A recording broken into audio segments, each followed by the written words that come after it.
coup initiated by the military regime in Athens and brought Mr. Sampson to power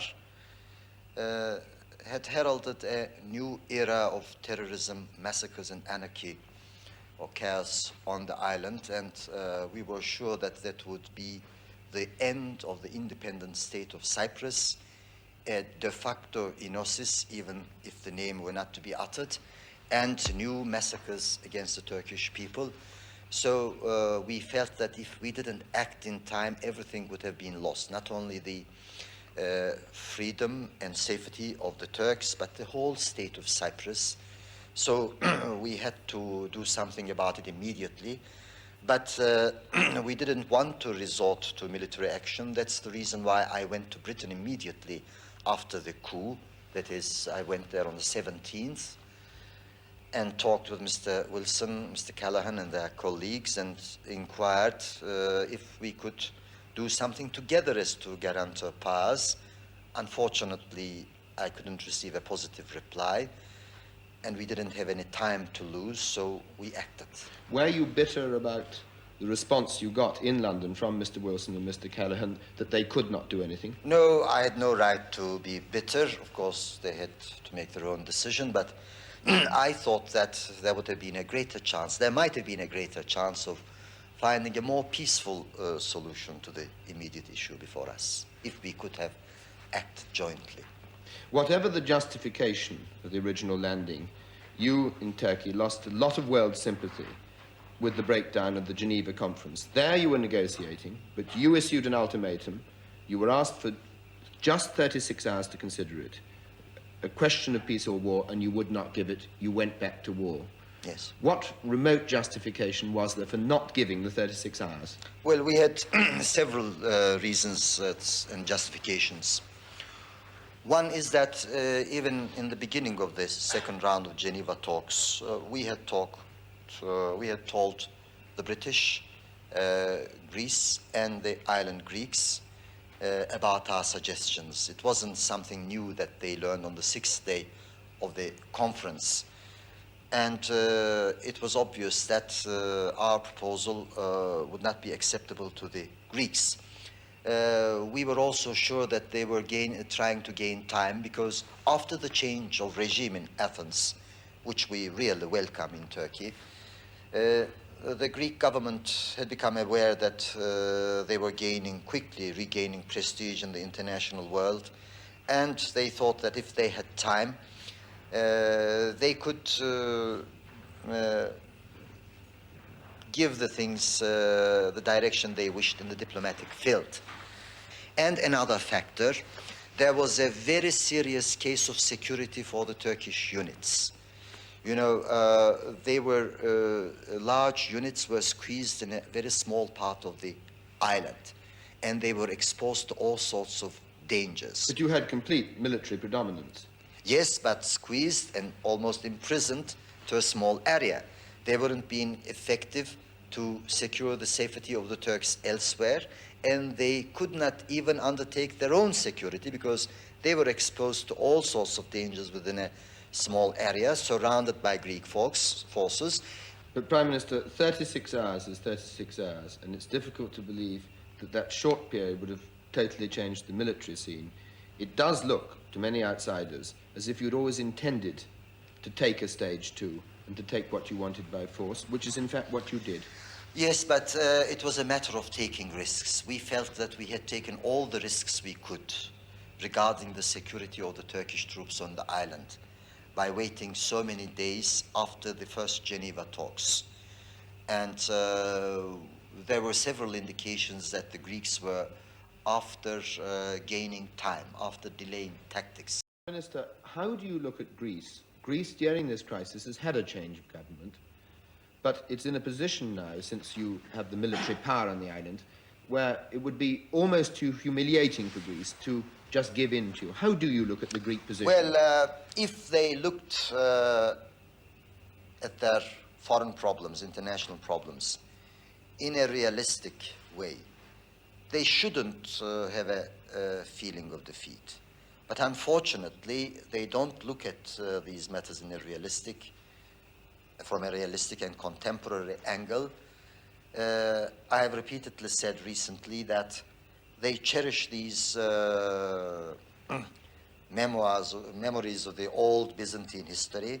They have their what they call ideals of Hellenism, of material or spiritual enosis, and so forth.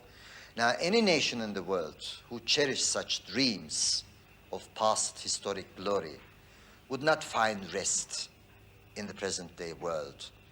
I gave the example the other day. Suppose Turkey, which has had a much more recent history of an empire, had similar dreams of annexing the old territories.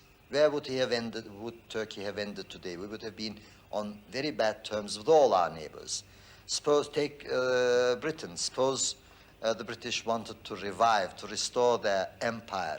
Where would they have ended in the present-day world?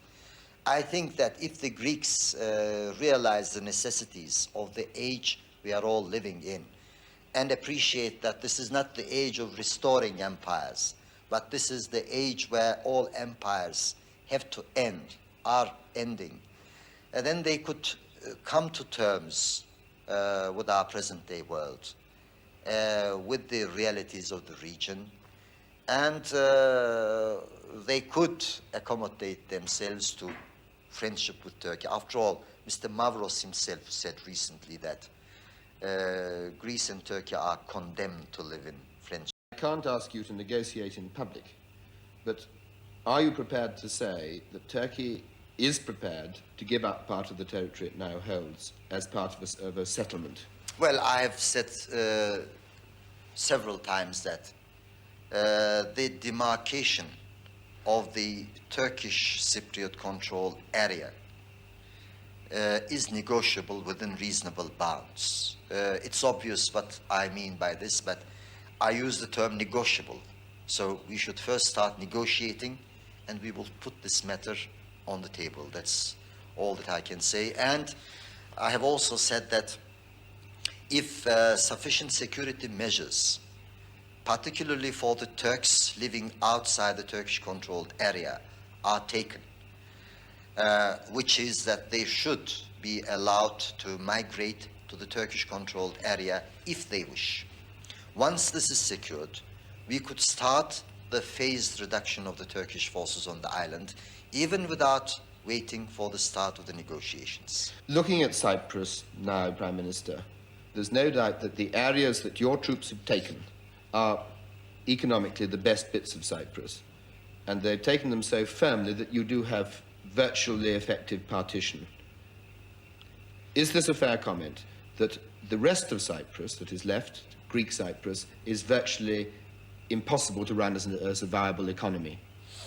Well, I don't think so. After all, they can still have industry and touristic industries flourish. But you have Famagusta and Kyrenia, which are the two main places. Yes, but this was not done for economic purposes, but that was the most convenient part of the island to have under our control geographically, considering Turkey's proximity to that part of the land. But I repeat, it is economically the heartland of the country. Yes, so it seems. But after all, for a long time, the Turks suffered very heavily from economic oppression, and many Turks had to migrate to small enclaves, were even unable to till their own land. Now, what we have to do is to run, the Turkish community in the island, the Turkish administration should run the part they control very efficiently. And we don't intend to partition the island. We hope that there will be a federal structure. So, in a sense, it will be the wealth, it will be the commonwealth of the island. We have already started taking measures to save the crops and the cattle. I know how the British are sensitive on it. I have been listening to the British Broadcasting Corporation's broadcasts.